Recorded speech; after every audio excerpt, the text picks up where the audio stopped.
विमल पोलो सोबा केसरी, हर पल मनाओ केसरी त्योहार। सुजाता आपकी बारी है। सुजाता बोलिए, आपकी बारी है, बोलिए। इलेक्शन कमीशन चैलेंज कर रहा है, या तो डिक्लेरेशन साइन करिए नहीं तो माफी मांगिए, सबूत दीजिए वरना माफी मांगिए।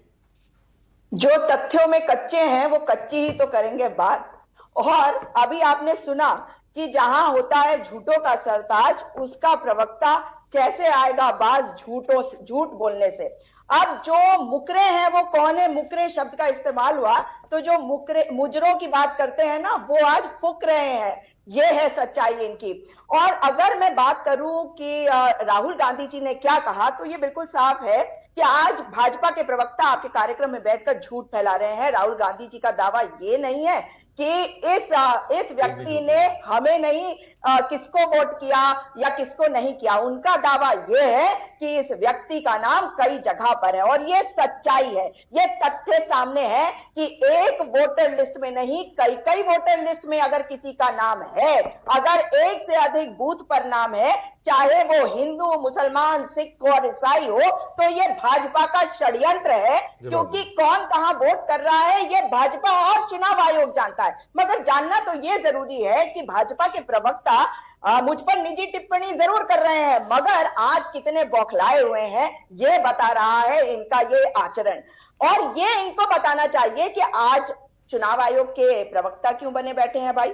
अगर हम बात कर रहे हैं भारतीय जनता पार्टी के और इन तथ्यों की, तो क्या भाजपा के प्रवक्ताओं को डिफेंड करना चाहिए चुनाव आयोग को, या ये कहना चाहिए था कि जो आरोप लगे हैं वो चुनाव आयोग तो कहेगा, उसके बारे में कहेगा ही, लेकिन हम भी उनको एनालाइज करेंगे, उसका विश्लेषण करके बताएंगे कि कौन से तथ्य सही है कौन से नहीं। एक प्रवक्ता आके नहीं बताएगा, भाजपा को आके बताना चाहिए, तब माना जाएगा कि तथ्य होते। जी ऑलराइट, मैं कह रहा हूं आपने बहुत अच्छा किया कि आपने ये क्लैरिफाई कर दिया, स्पष्टता दे दी थोड़ी सी कि राहुल गांधी का आरोप ये नहीं है कि ये जो 3-3, 4-4 जगह नाम है इन्होंने बीजेपी को वोट दिया है। उनका आरोप बस ये है कि हां ये 3-3, 4-4 जगह नाम है। अगर ऐसा है तो राहुल गांधी का वो बयान कि चोरी की सरकार है, 25 सीटें चुरा ली, क्या मतलब? बहुत अच्छा पूछा आपने। ये जांच का विषय है, मैं तथ्यों पे जा रही हूं। एक वकील होने के नाते ये कह रही हूं कि उन्होंने क्या कहा और उनकी बात को कैसे मोड़ा गया।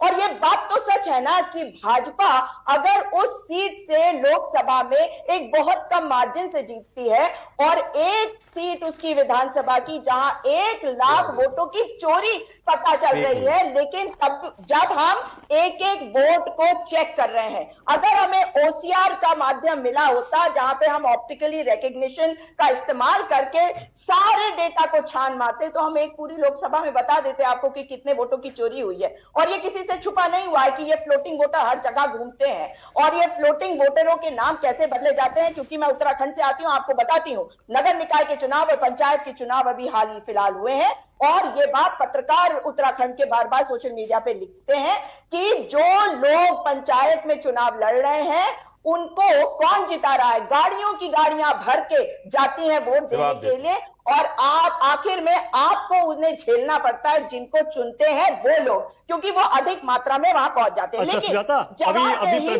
अभी प्रदीप ने दिखाया कि बेंगलुरु सेंट्रल में 4 सीटों पर बीजेपी असेंबली की सीटें जीती है 8 में से। आपने महादेवपुरा क्यों उठाई फिर? मैं बताती हूं, हमने एक चुना उसमें से ढूंढा, क्योंकि एक को करने में, विश्लेषण करने में 6 महीने लग गए। यानी कि अगर सारा विश्लेषण आप चाहते हैं तो ओसीआर के माध्यम से हमारे को दे दिया जाए, डिजिटल डेटा करके दिखा देंगे। और ये काम तो एक्चुअली में अगर देखा जाए तो चुनाव आयोग का है। अगर ये आरोप लगे हैं तो वो ये नहीं कह रहे कि आरोप झूठे हैं। क्या कहा उन्होंने कि जो राहुल गांधी जी ने कहा है वो गलत है। एक भाजपा का प्रवक्ता आके कुछ बोल रहा है, दूसरा कुछ और बोल रहा है, मगर एक चीज, हाईएस्ट कॉमन फैक्टर आखिर क्या है? वो है कि हर एक प्रवक्ता ये कह रहा है कि राहुल गांधी जी को एफिडेविट दे देना चाहिए। तो आप इस बात को मानते हैं कि आपके पास तर्क नहीं है ये डिफेंड करने के लिए कि कौन से नाम गलत है, और एक बूथ पर बीच में क्यों बोल रहे हैं? आपके बीच में बोला मैंने। लेकिन आप तो वकील हैं, अगर राहुल गांधी अपने आरोपों में इतने श्योर हैं तो क्यों नहीं फिर वो ऑल आउट जाते हैं, कर देते हैं डिक्लेरेशन साइन, वो बोले ठीक है अब ले जाइए इसको आगे, कंक्लूजन तक लेके जाइए इस मसले को। क्या कमाल की बात आपने कर दी।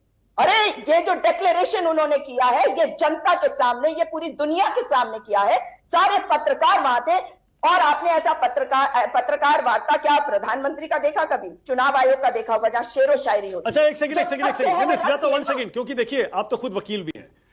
मेरा ये मानना है, मैं थोड़ी बहुत जो लिमिटेड नॉलेज है मेरी, कि किसी भी व्यक्ति का कैमरे पर हजारों लाखों करोड़ों लोगों के सामने इस तरह से बोलना ही अपने आप में डिक्लेरेशन और ओथ होता है। क्या आप भी मानती हैं कि अपने आप में यह काफी है लीगली? मैं यही बात कह रही हूं कि कोई व्यक्ति अगर जनता के सामने आकर झूठ बोलता है तो उस पर तो कार्यवाही तुरंत हो जानी चाहिए थी, और अब तक कार्यवाही हो भी जाती। क्या अब तक चुप बैठा होता चुनाव आयोग या प्रधानमंत्री या अमित शाह जी? अब तक कार्यवाही हो गई होती, क्योंकि तथ्यों पर ये बात नहीं करते। ये जानते हैं कि इनकी चोरी पकड़ी गई है, और वोटों की चोरी को पकड़ने का काम और जनता के बीच में लाने का काम मेरे नेता राहुल गांधी ने किया है। इसलिए आज चुनाव आयोग छुपा फिर रहा है, मिसलीडिंग बोल रहे हैं। क्या है मिसलीडिंग? आपको हर बात जो तरीके बताए गए 5, उन्हीं को आप तर्कों के साथ बता दीजिए। चुनाव आयोग को कहना चाहती हूं, आइए और कहिए कि ये वाला मतलब एक तरह से सुजाता, एक तरह से आपने ये डिमांड कर दी ना कि बेंगलुरु सेंट्रल की महादेवपुरा सीट पर एसआईआर होना चाहिए।